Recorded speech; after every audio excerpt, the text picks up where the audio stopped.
Lesson 146. Michael, we have a very irregular verb to talk about in this lesson, don't we? Right, but even though it's very irregular, it's also very important.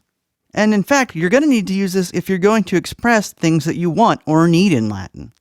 So basically it means I want, right? Right. So rather than going through a lot of complicated stuff to explain why this verb got this way, let's just say that the most common words in a language are usually the ones that become irregular, and go through this chart. Bill, why don't you pronounce for us all of these different forms so that they can hear the difference between the more regular first, second, and third conjugation verbs they've heard and this new irregular verb.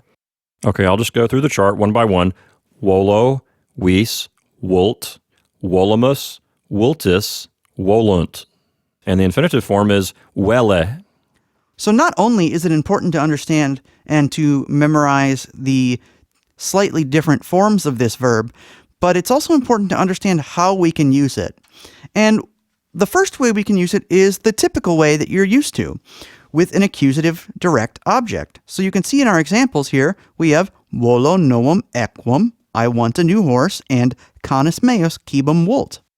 My dog wants food. But Bill, how else can we use this verb?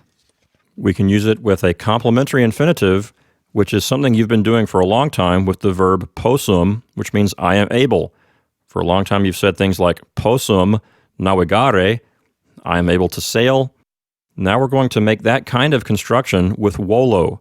We're going to put an infinitive along with wolo, like these last two example sentences before the exercises.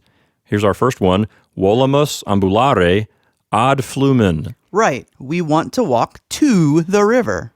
So volamus means we want, and then what do we want? We want ambulare. That's the complementary infinitive. We want to walk.